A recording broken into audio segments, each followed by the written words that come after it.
নমস্কার বন্ধুরা, আজকে আমি তোমাদের সাথে শেয়ার করতে চলেছি ছোট ছোট নতুন আলু আর মটরশুঁটি দিয়ে একটা দারুণ স্বাদের কষা কষা আলুর দমের রেসিপি, যেটা লুচি হোক কিংবা কড়াইশুঁটির কচুরি সবকিছুর সাথে দারুণ লাগবে খেতে। তাহলে চলো আর দেরি না করে এটা বানাতে আমাদের কি কি লাগছে সেটা দেখে নিই। আর আমি সুস্মিতা তোমাদেরকে আমার চ্যানেল ইয়ামিরস বাংলাতে স্বাগত জানাই। এই রান্নাটার জন্য আমি এখানে প্রায় 500 গ্রাম মতো ছোট সাইজের নতুন আলু নিয়ে নিয়েছি। আলুগুলোকে ভালো করে ধুয়ে নিয়ে এই আলুগুলোর খোসা আমাদের ছাড়িয়ে নিতে হবে। অন্যদিকে একটা মিক্সার গ্রাইন্ডার জারের মধ্যে আমি নিয়ে নিয়েছি 1 ইঞ্চি টুকরো করা আদা, 6-7টা রসুনের কোয়া, আর নিয়ে নিয়েছি 1খানা কাঁচা লঙ্কা। এবার আমাদের এগুলোকে মিক্সিতে একবার ঘুরিয়ে নিতে হবে।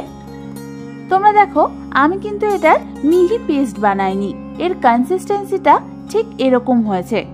এবার এটাকে সরিয়ে রেখে অন্যদিকে আমি গ্যাস জ্বালিয়ে একটা কড়াই বসিয়ে দিলাম, আর তার মধ্যে দিয়ে দিলাম প্রায় 2 টেবিল চামচ পরিমাণ সর্ষের তেল।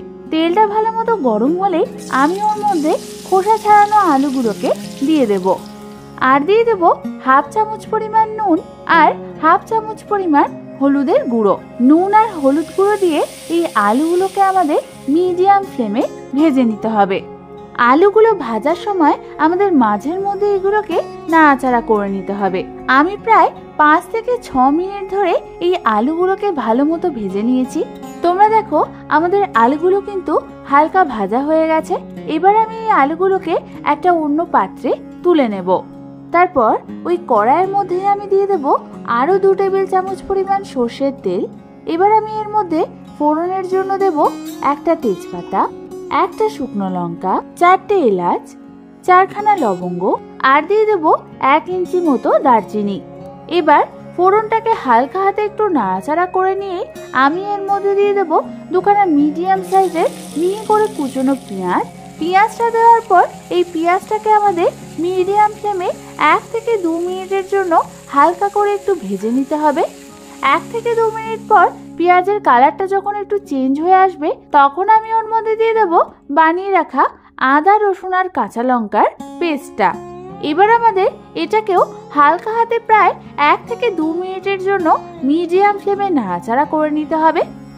1 থেকে 2 মিনিট পর আমি এর মধ্যে দিয়ে দেব 1 চামচ পরিমাণ হলুদ গুঁড়ো, 1 চামচ পরিমাণ জিরে গুঁড়ো, আর দিয়ে দেব 1 চামচ পরিমাণ কাশ্মীরি লাল লঙ্কার গুঁড়ো। এবার আমি এর মধ্যে কিছুটা পরিমাণ গরম জল দিয়ে দেব। তারপর আমাদের এই সমস্ত কিছুকে একবার ভালো মতো নাড়াচাড়া করে নিতে হবে। ভালো মতো নাড়াচাড়া করার পর আমাদের এই মশলাগুলোকে একদম মিডিয়াম টু লো ফ্লেমে কষতে দিতে হবে যতক্ষণ না এর থেকে তেল ছেড়ে আসছে। বেশ কিছুক্ষণ পর যখন মশলা থেকে আমাদের তেল ছাড়বে, তখন আমি এর মধ্যে দিয়ে দেব 1 কাপ পরিমাণ মটরশুঁটি, আর দিয়ে দেব 2খানা মিডিয়াম সাইজের টমেটো পেস্ট। এবার আমাদের সমস্ত কিছুকে ভালো মতো একবার মিশিয়ে নিতে হবে। ভালো মতো মিশানো হয়ে গেলে আমি এর মধ্যে দিয়ে দেব 1 চামচ পরিমাণ নুন, আর দিয়ে দেব 1 চামচ পরিমাণ চিনি। নুন আর চিনিটা দিয়েও আমাদের ভালো মতো সমস্ত কিছু মিশিয়ে নিতে হবে। তারপর আমাদের এটাকে ঢাকনা চাপা দিয়ে একদম লো ফ্লেমে কষতে দিতে হবে যতক্ষণ এর থেকে তেল ছেড়ে আসছে। বেশ কিছুক্ষণ পর ঢাকনা খুলে তোমরা দেখো, আমাদের গ্রেভি থেকে কি সুন্দর তেল ছেড়ে দিয়েছে। ঠিক এই সময় আমি এর মধ্যে দিয়ে দেবো 2 টেবিল চামচ পরিমাণ কাজু বাদাম গুঁড়ো। কাজু বাদাম গুঁড়োটা দেওয়ার পর আমাদের এটাকে মিডিয়াম ফ্লেমে প্রায় 2 থেকে 3 মিনিটের জন্য হালকা হাতে নাড়াচাড়া করে নিতে হবে। এই কাজু বাদাম গুঁড়োটা দিলে কিন্তু আলুর দমের টেস্টটাও সুন্দর হয় আর টেক্সচারটাও ভালো আসে। এই সময় মশলাটাকে ভালো মতো নাড়াচাড়া করতে করতে আমি এর মধ্যে দিয়ে দেব কিছুটা পরিমাণ গরম জল। গরম জলটা দিয়েও আমাদের আরও একবার ভালো মতো এটাকে নাড়াচাড়া করে কষিয়ে নিতে হবে। ভালো মতো গ্রেভিটাকে কষানো হয়ে গেলে আমি এর মধ্যে দিয়ে দেব ভেজে রাখা আলুগুলোকে। আলুগুলো দেওয়ার পর এই গ্রেভিটার সাথে আমাদের আলুটাকে মিডিয়াম ফ্লেমে প্রায় 2 থেকে 3 মিনিট ধরে ভালো মতো মিশিয়ে নিতে হবে। ভালো মতো সমস্ত কিছু মেশানো হয়ে গেলে আমি এর মধ্যে দিয়ে দেব প্রায় 1 কাপ পরিমাণ গরম জল। তোমরা এখানে যেরকম গ্রেভি চাও সেই অনুযায়ী এখানে তোমরা জল দেবে। আর দিয়ে দেবো 1খানা চেরা কাঁচা লঙ্কা। এবার সমস্ত কিছুকে হালকা হাতে একটু নাড়াচাড়া করে নিয়ে আমি এটাকে ঢাকনা চাপা দিয়ে মিডিয়াম ফ্লেমে রেখে দেব যতক্ষণ না আমাদের এই আলুটা সেদ্ধ হচ্ছে। প্রায় 5 থেকে 6 মিনিট পর ঢাকনা খুলে তোমরা দেখো আমাদের গ্রেভি থেকে কি সুন্দর তেল ছেড়ে দিয়েছে আর আলুগুলো সেদ্ধ হয়ে গেছে।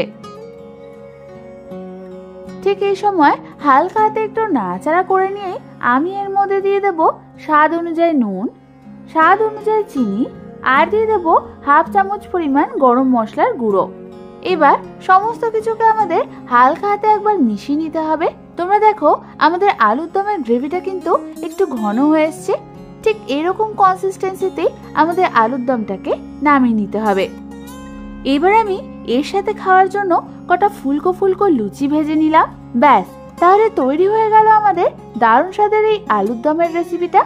গরম গরম লুচি আর তার সাথে যদি থাকে এরকম দারুণ স্বাদের আলুর দম, তাহলে ব্যাপারটা জাস্ট জমে যাবে, তাই না? তোমরা যদি এই আলুর দমটা কড়াইশুঁটির কচুরি কিংবা ডালপুরির সাথে খেতে চাও, সেই রেসিপিও আমার চ্যানেলে রয়েছে। দেখতে চাইলে উপরে থাকা আই বাটনটা ক্লিক করে দেখে নিতে পারো। তাহলে আর দেরি কেন, বাড়িতে যে কোনো দিন এই রেসিপিটা ট্রাই করে ফেলো। আর ট্রাই করলে অবশ্যই আমাকে কমেন্টসে জানিও কেমন লাগলো। আর এই রেসিপিটা ভালো লেগে থাকলে একটা লাইক করে দিও। আর এরকম দারুণ দারুণ রেসিপি আরো পেতে হলে আমার চ্যানেলটাকে ঝটপট সাবস্ক্রাইব করে নাও। আজ তাহলে পর্যন্তই, আমি আবার চলে আসবো তোমাদের কাছে নতুন কোনো রেসিপি নিয়ে।